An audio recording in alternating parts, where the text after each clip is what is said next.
You're listening to Nightlight Radio Network. This is Dr. Bob Hieronimus, co-host of 21st Century Radio. We are happy to present this rebroadcast of our show on Nightlight.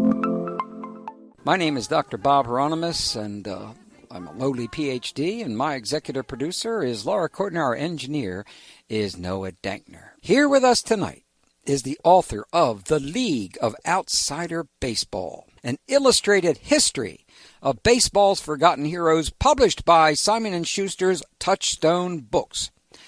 Now here's my shortest review. My longest review is a little bit too long to read. I said, a classic and unique summer adventure whose main reason for existence is fun. This is baseball storytelling at its finest, with unheard tales about the Negro Leagues, semi-pro town teams, foreign and low minors. The author, artist, historian's one-of-a-kind original poses portray the obscure and legendary, and his master of color, line, and technique, but best of all, his sense of humor spoke the language of the love of the game, a feast for the eyes, the mind, and the heart. That's called balance. Now this is a book that feels, looks, and smells like a day at the park of outsider baseball, a true labor of love dedicated to his mentor and dad. If I could have given it 6 stars, I woulda. Now, you might think that because I've admired Gary J. Cieradkowski for decades that I have over-exaggerated on the plus side. But did you know that of the first 5 reviews that I've seen posted on Amazon.com, all were 5-star reviews? So, well, and in this field of study, that's nearly unheard of. Welcome back to 21st Century Radio, Brother Gary. Thanks for having me back, Dr. Bob. That was a heck of an introduction. Well, we had to lay the foundation of the history here, because you're an historian. You know that's important. Need I say congratulations on this magnum opus? Need I say that? It's nice to hear. Okay. I bet you it is. I understand it's really selling well, and it's just magnificent. But I'm going to stop using all of these superlatives all the time, because let's get to the point here. What made you write this historic and artistic document? Well, it goes back to when I was a kid, and I grew up in northern New Jersey, and I was a New York Mets fan. And this was back during the late 1970s, early 80s, and the Mets just had terrible teams year after year after year. And, I learned the game of baseball from my father, who had learned it from his father. And so I would talk about baseball when I was a kid with my dad, and you can only talk about the Mets for so long before you start getting angry about how bad the team was. So my dad and his father, my grandfather, would start telling me about baseball history, about the players that they saw when they were growing up. Now, my grandfather was a Brooklyn Dodger fan going all the way back to the 1920s. So he would tell me about Dazzy Vance and Joe Medwick, and Pete Reeser and all these players. My dad grew up in the 50s, so he would tell me about Warren Spahn and Hank Aaron, Willie Mays, and all those other great players. So I really learned a love of baseball history from my father and my grandfather, and that's where this book originally comes from. Well, I left New Jersey and I went to college in Baltimore, which is where I met you years ago, and then I moved all around the country and never moved back to New Jersey. But my father and I stayed close, very, very close, and we would speak on the phone 3 to 5 times a week. And we talked about baseball history. And as we got older, it started turning to more of the more interesting characters, the people who you never really heard of. And I developed an interest in the Negro Leagues when I was really young, so I would tell my dad about those players, and he would come back at me with, guys that only played 2 games in the major leagues and try to, trick me on that, or guys that play for weird minor league teams in Kansas or something in 1910.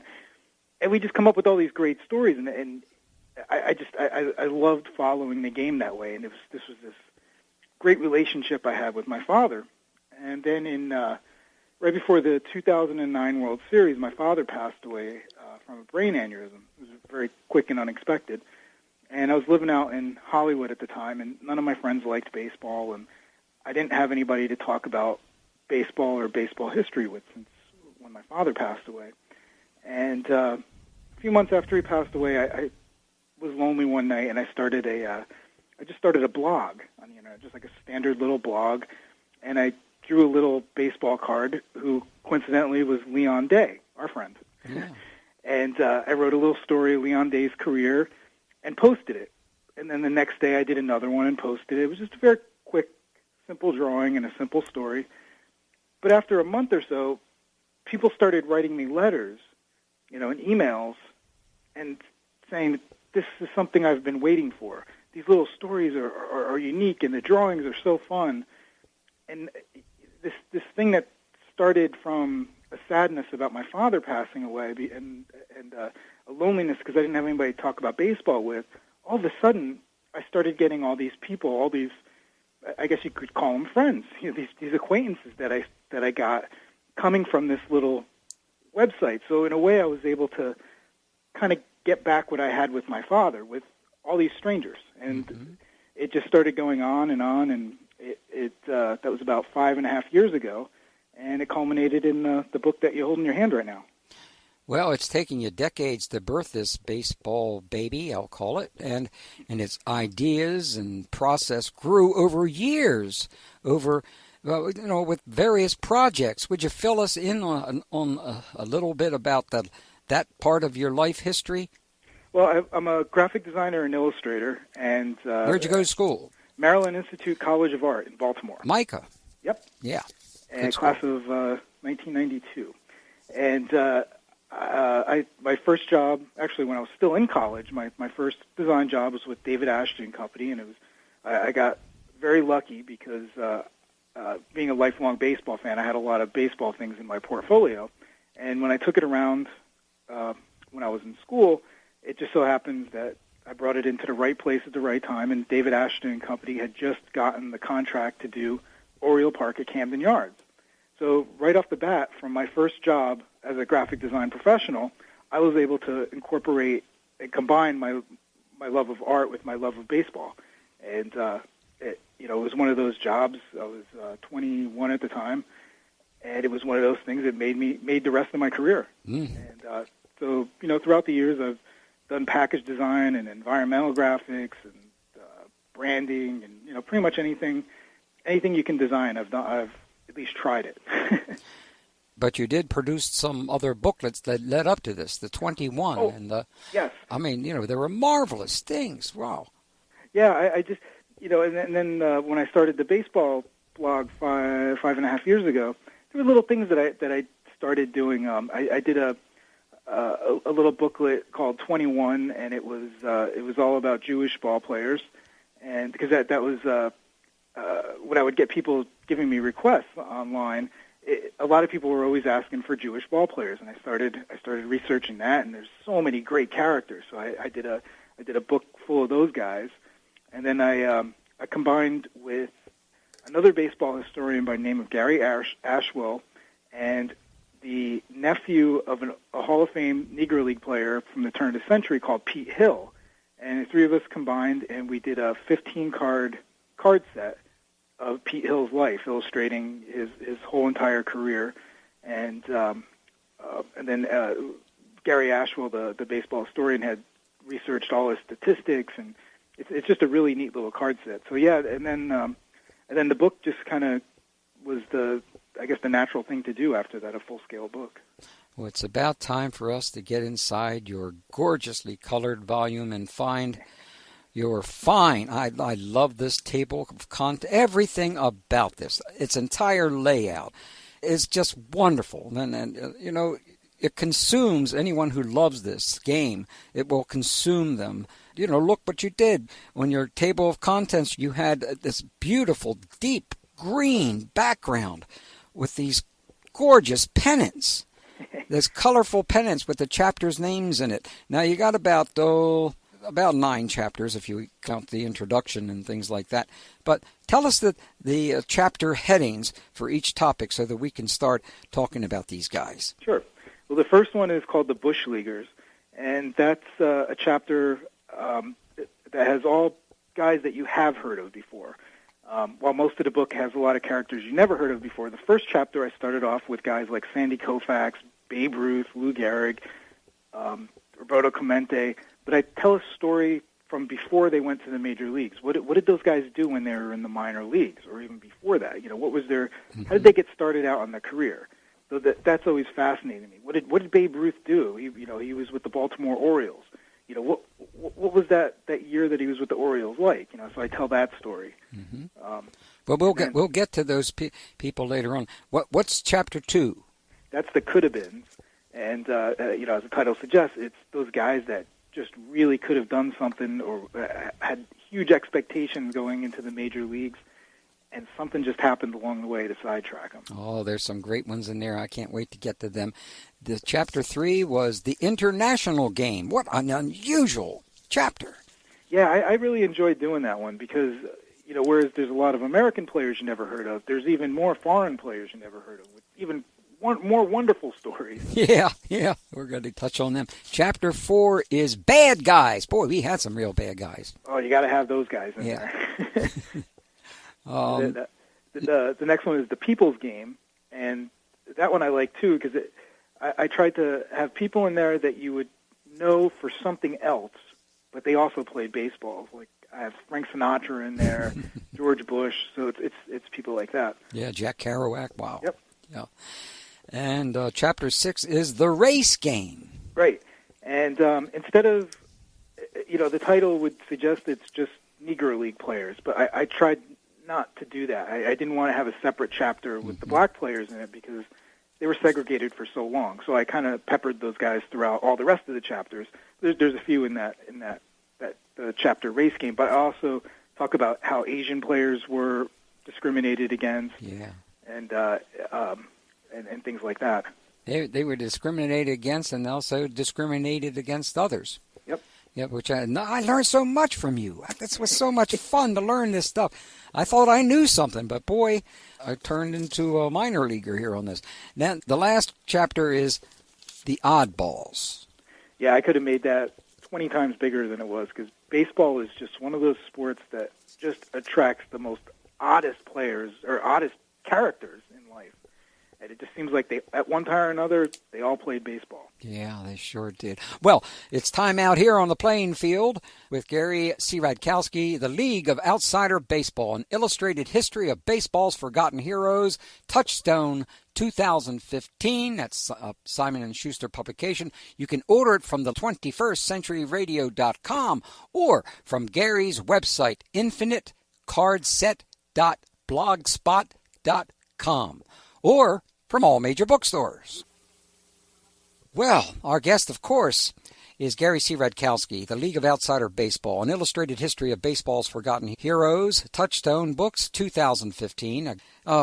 Gary, you note that your book portrays these forgotten players as they should be, with the same kind of care and respect as would befit Ted Williams or Babe Ruth. What does that mean, and why is that important? Well, because, there's thousands of pictures of Babe Ruth and Ted Williams, but there isn't many pictures of, say, Oliver Marcel or the Black Sox when they were, after they got banned from the major leagues. So I wanted to, when I did my illustrations, I wanted to treat them with the same care and respect in my illustrations as artists have done the same thing for, say Ted Williams or Babe Ruth again. I wanted to put them all on the same playing field. So, like my drawings of a guy like Layman Yoakley, who played for the Baltimore Black Sox in the 1920s. There's not that many photographs of him when he played baseball. So I wanted to portray him with the same style and quality as I did all the other players. Mm-hmm. Well, really, that's just terrific because, just as you said, I've seen the same Satchel Paige pose for 5,500 Satchel Paige baseball cards. Right. And you gives it a much greater variety, and it's much more fun to take a look at. Now, let's get to that Bush Leaguers. Willie Mays, why was his team angry? Well, Willie Mays played in the Negro Leagues for two seasons when he was, I think, 17 and 18 years old. And in 1950, the spring of 1950, the old New York Giants signed him to integrate the National League. So the New York Giants had a big farm system back then, and they didn't want to bring him right up to AAA at the time. They had a club in Jersey City. They didn't want to bring him up to Jersey City because they felt he was still too young. They wanted to see what he can do first before they moved him higher. So they went down their list of teams that they owned, and there was a AA team in Sioux City, and that was out of the question because there was just a huge race riot there against American Indians. And so then they started going down the list, and all the rest of their teams were in the Deep South in leagues that weren't integrated yet. And they didn't want to send Willie Mays there because he was still pretty young, and they weren't sure how he would react to being the first black guy in an unintegrated league. So the only option the New York Giants had was to move him to Trenton, New Jersey, which had a low bottom-of-the-barrel minor league team. It was as low as you can get in the minor leagues then. It's called the Trenton Giants. So Willie Mays goes and joins the Trenton Giants on the road. They're playing in Hagerstown, Maryland. And Hagerstown was still segregated back then. This is spring of 1950. So Willie Mays goes to the ballpark, and the game was just finishing up. So the team comes into the locker room, and he gets introduced to all his white teammates. And they get on the bus, and before they get to the team hotel, somebody takes him aside and says, Willie, Hagerstown is segregated. You need to stay in a segregated hotel tonight. So, Willie Mays already has 2 years of Negro League baseball under his belt. He stayed in segregated hotels. It's not that big of a deal, except when he always stayed with his teammates. Now this time he's being separated from his team. He just joins his team, and all of a sudden he's getting separated from him. So the bus drops him off in the colored part of town, and he gets a hotel room on the second floor. Meanwhile, the rest of the Trenton Giants, they're at their hotel, all the white players, and they're angry. They're all really young players, and all of a sudden there's a black guy thrown into their midst, and they're really upset. So a bunch of them take off and go into the black part of town, and they go to Willie's hotel. Meanwhile, Willie's in his hotel room. He's unpacking, and he hears somebody out on the fire escape. It's a bunch of guys. It's his teammates from the Trenton Giants, and they're upset. They knock on his window. Willie opens the window. A bunch of guys climb in. They were mad because Willie Mays was part of their team, and they were making him stay in a segregated hotel.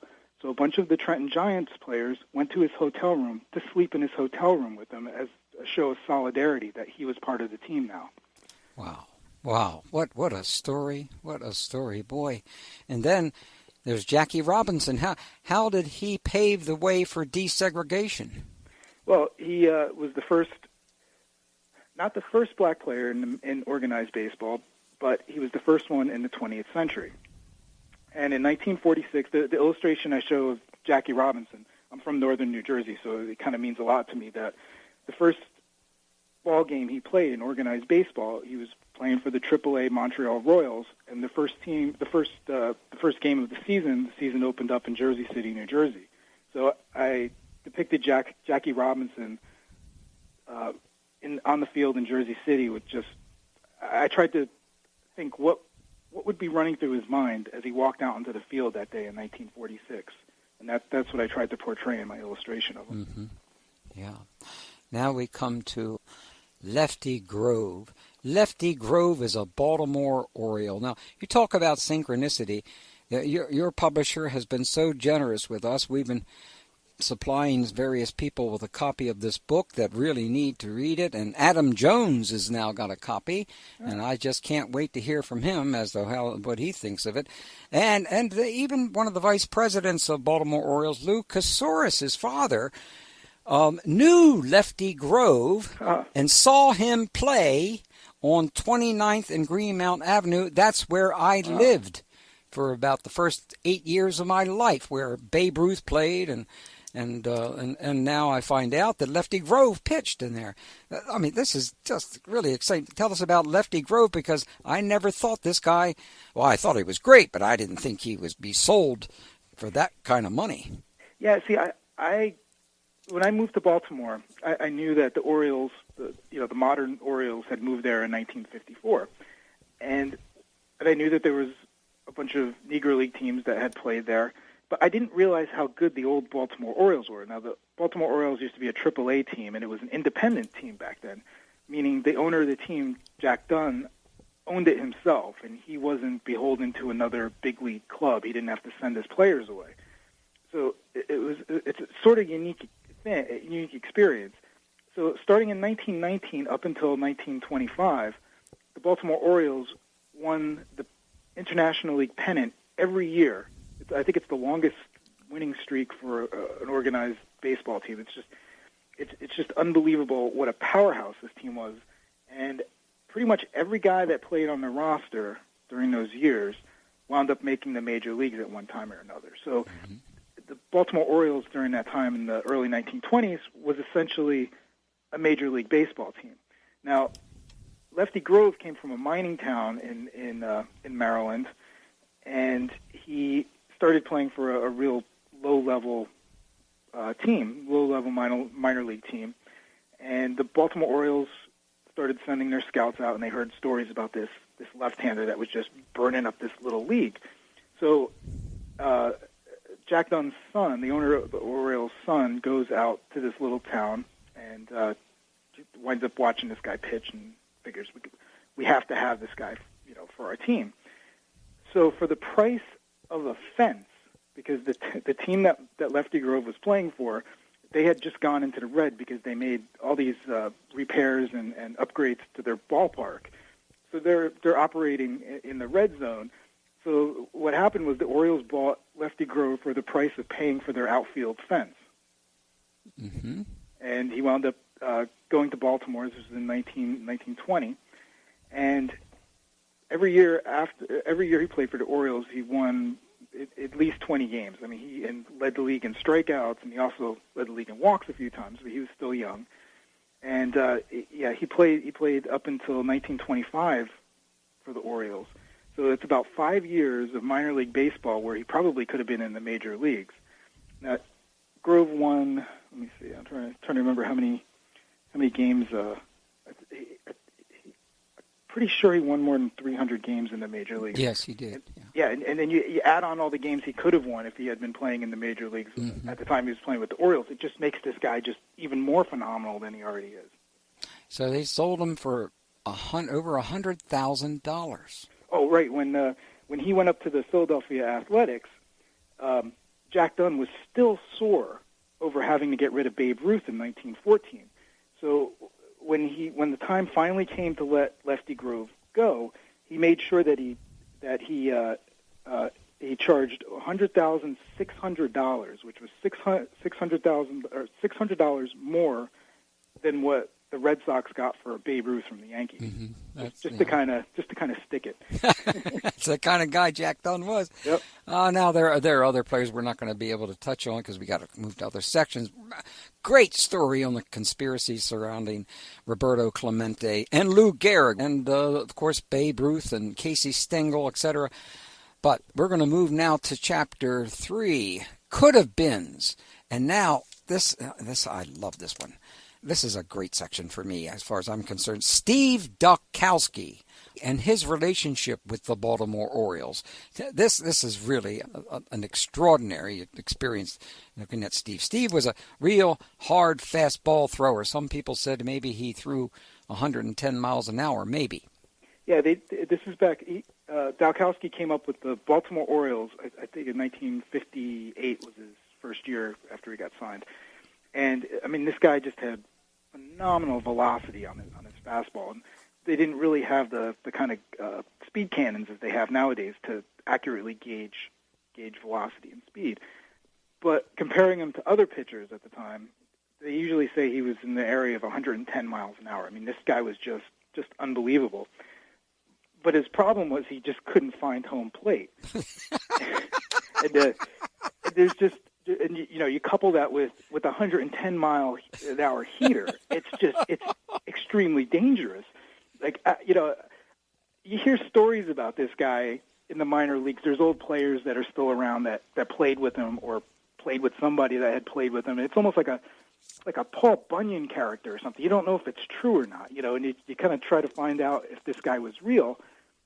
But in this case, the more you find out about this guy, the stranger the stories become. You know, there's a story that he threw so fast he tore off part of a man's ear. Yeah. You know, the other time he threw a pitch, it went past the batter, past the catcher, past the umpire, and directly right through the wooden backstop. Cal Ripken Sr., Cal Ripken Jr.'s father, was in the minor leagues at the time and was at that game and watched that happen. You know, so it's like all these stories are actually real, and you're writing this stuff down or you're reading it, and you're just that can't be true. You know, there's another story where how Dotkowski drilled this guy in the back. You know, that wasn't anything out of the ordinary. He was always hitting players. You know, he just couldn't find home plate. Except the guy that he hit in this case was standing in line inside the stadium waiting for a hot dog.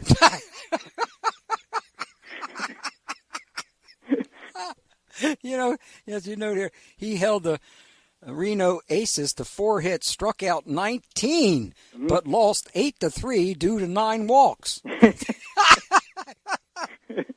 And I also love the way you tell the story about how they tried to straighten him out. The Baltimore Orioles really tried to straighten him out. They put a great deal of effort in getting him to control, but finally they just kind of gave up.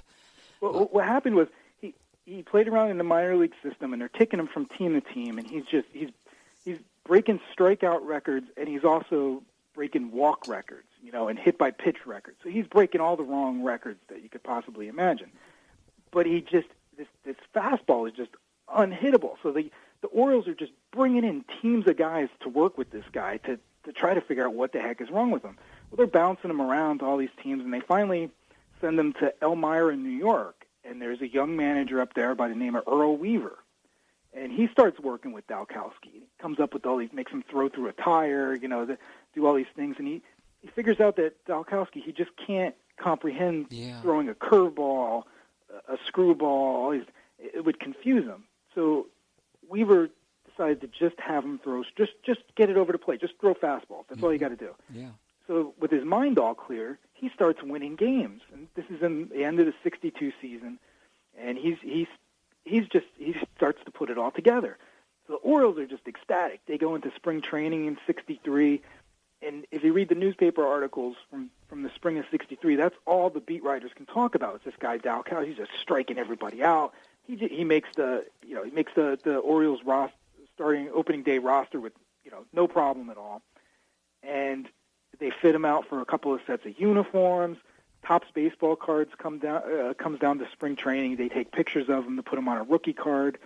But by the time the sets of the packs of baseball cards hit the shelf, Dotkowski's gone. He never made an appearance in the major leagues because in the final exhibition game before the opening day game in Baltimore, he threw out his arm. Something popped inside of it. And that was it. Yeah, never made an appearance in the major leagues. What a story. What a story.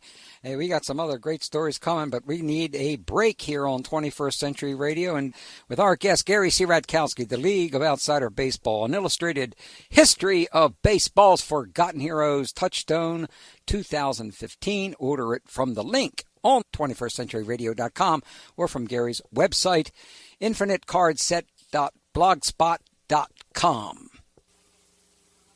Well, okay, our guest, of course, is Gary Cieradkowski. We're talking about the League of Outsider Baseball, an illustrated history of baseball's forgotten heroes.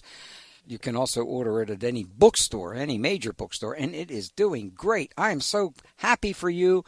You know, this is extraordinary. To me, it's just so extraordinary. Because I don't know if you remember it, but when we first got together, there were so many other people that were trying to help us with the Negro Baseball Leagues, but they all did exactly what I asked them not to do, which was stop pestering them for autographs, and give them something. Don't try to take something from it. You were one of the very few that paid any attention to that. Do you know that?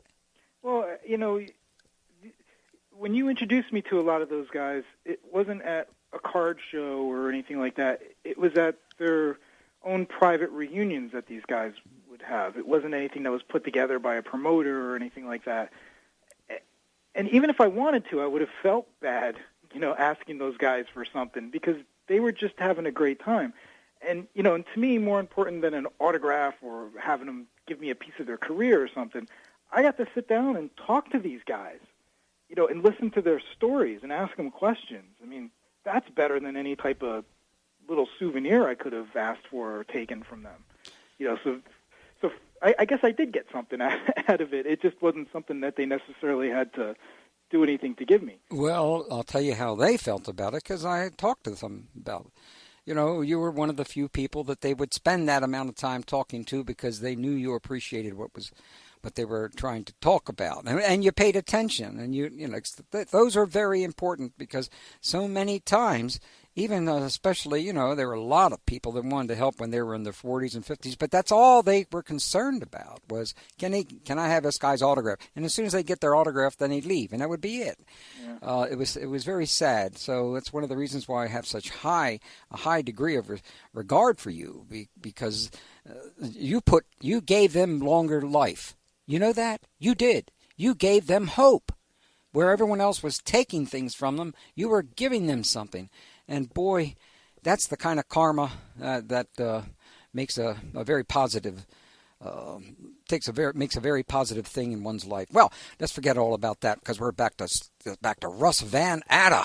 And we're still talking about the could have beens, and I know I got to move quickly here. Why was his debut one of the most memorable in the history of the game of baseball? Well, Russ Van Atta came up with with the New York Yankees in 1933, and he was a promising guy in the minor leagues, and the Yankees finally brought him up, and he debuted in against the Washington Senators. Now that year, traditionally the Washington Senators always had miserable teams. But in 1933, the Senators went on to win the pennant, and so they had a great team that year, and that's who Russ Van Atta had to face in his first game in the major leagues, and so he's on the mound, he's pitching a good game so far, and the Yankees had a guy that played center field by the name of Sam Chapman, and Sam Chapman's I gave him a little section in the book too, because he was just a really interesting character. Most people will remember him.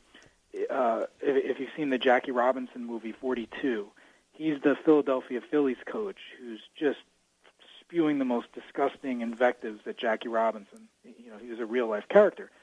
But in the early 1930s, he was a pretty good star, solid ball player. He played in a couple of all-star games. He hit over 300 lifetimes.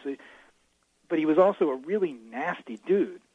And he's running the bases in this game in Washington, and he winds up spiking one of the Washington players by the name of Buddy Meyer.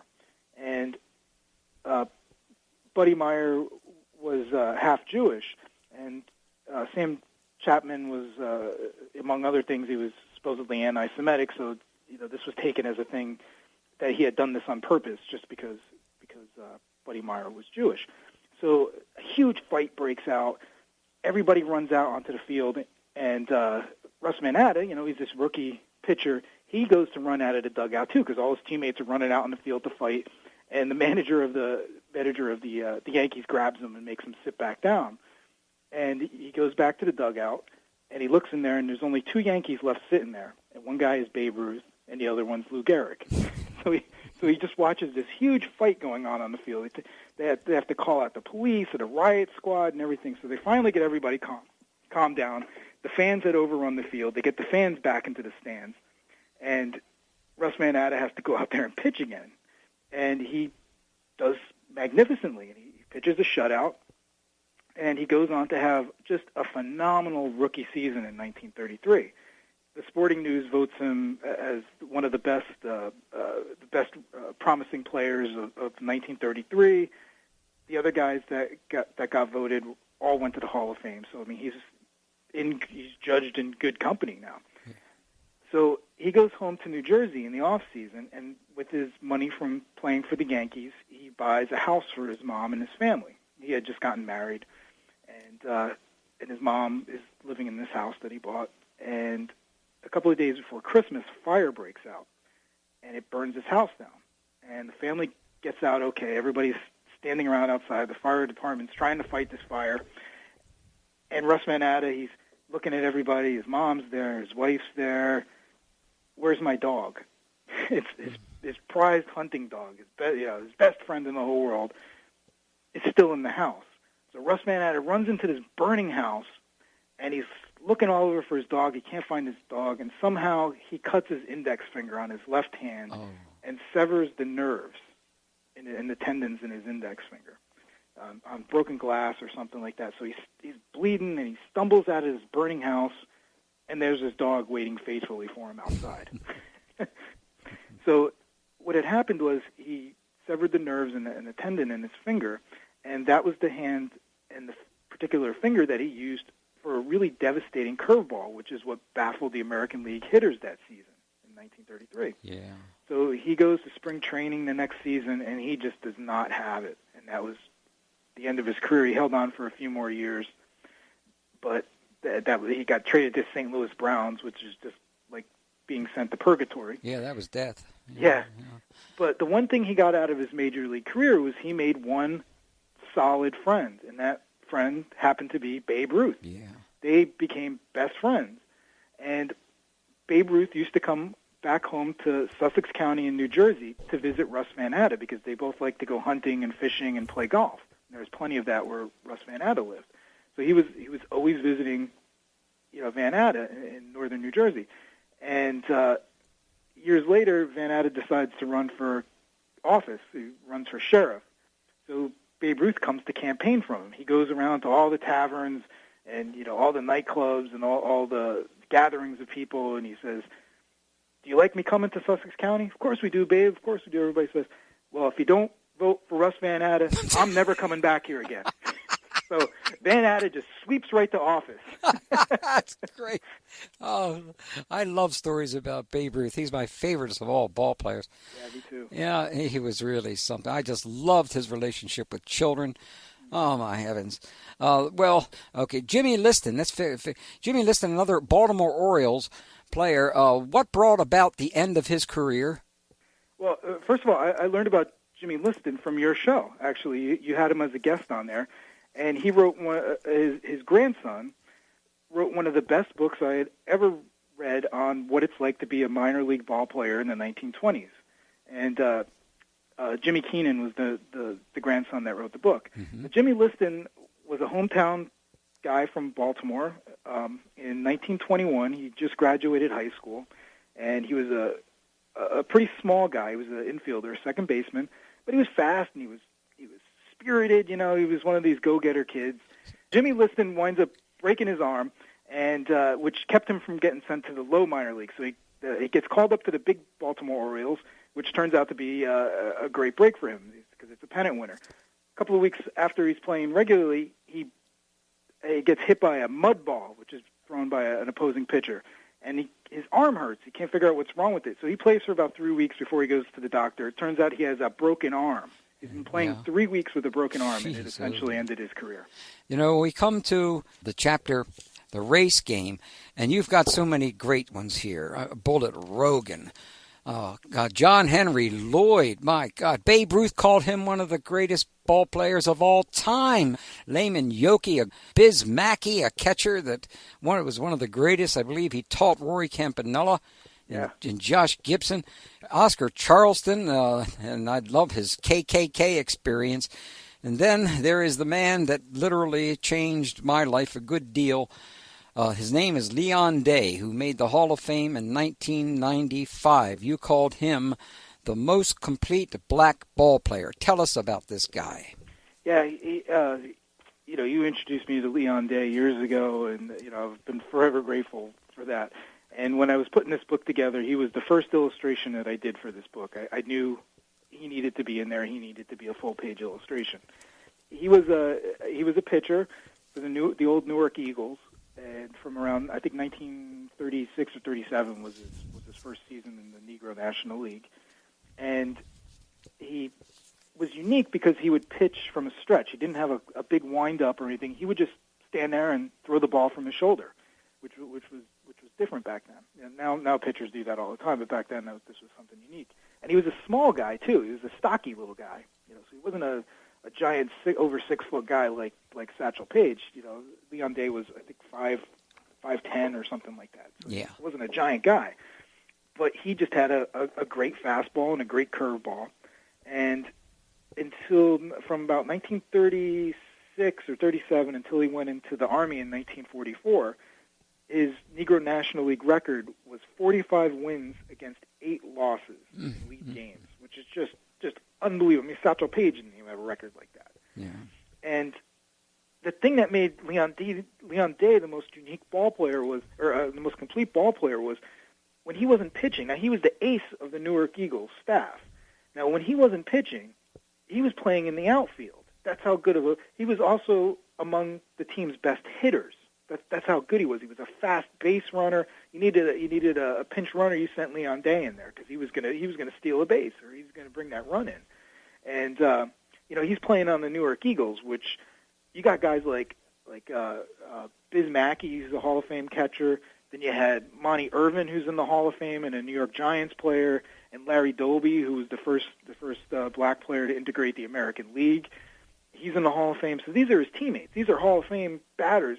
And Leon Day is also leading the Newark Eagles in hitting, as well as being their best pitcher. So he was just a complete ball player. And then plus, if you talk to his old teammates, they also say he had the best singing voice in the Negro National League. Yeah, we sang with him on the radio once. With the players of Merry Christmas, I believe it was. He and I really appreciate what you had to say about the kindness of this man, the lack of ego, of his always building up other players. This is what really surprised me. When you had introduced me to him, I knew he played for the Newark Eagles, and I knew his name, but I didn't realize how great he was until I started. I went and I got the microfilm for the old Baltimore Afro-American newspaper. And, then you start learning about this guy. You're like, oh, my God, this guy's like Satchel Paige. And but when you talk to him, you really had to drag stories out of him because he didn't like to talk about himself. And this was a guy that actually really could sit there for hours and talk about himself if he had chosen so. But he didn't. He would just always tell stories about his teammates or the guys that he played against. He was just such a gracious and kind man. Yes. And, he and I had a deal, basically, and that was, I was told in advance that he was going to get into the Hall of Fame.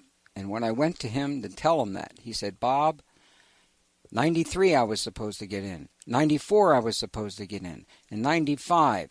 I'll tell you what, Bob, when they make the announcement, you're going to be the person that's going to have to come to me and tell me whether I made it. And I really felt I felt terrible about it. But fortunately, it all worked out, except he died 5 days later, and that was just terribly unfortunate. I also want to thank you. You did something for me that nobody in my life has ever done. You put my name on a sign in the very back of the card. Would you explain that, please? Yeah, in the background, as a graphic designer, I love the old graphics in a ballpark, the old advertising. So when I do my illustrations, I try to put the old advertising in the background because it's so colorful and interesting. So in the background of the Leon Day illustration, there's a red wall, and if you look closely in the background, there's a big B-O-B for Bob. And then behind that wall, there's an old factory. And on the top of the factory, there's a sign, and it says Hieronimus. Yeah, boy. Thank you. Thank you very much. Oh, it was my pleasure. Well, it was really my pleasure. It was just, I'm so proud of you, and I've said that 14,000 times, mainly because you are totally unique. You really are. I want to thank you for joining us. This has been a really exciting time for me. I've been looking forward to this interview ever since I heard we were going to do it. And we'll stay in touch with me, will you, brother? Sure will. Okay. Thank you, Gary Joseph Cieradkowski, the League of Outsider Baseball, an illustrated history of baseball's forgotten heroes, Touchstone Books, 2015. Order it from the link on the 21stcenturyradio.com or from a major bookstore. 21st Century Radio is produced by Hieronimus and Company. Our executive producer and research assistant is Laura Kortner. I'm Dr. Bob Hieronimus, and remember, shine your shoes and get a haircut.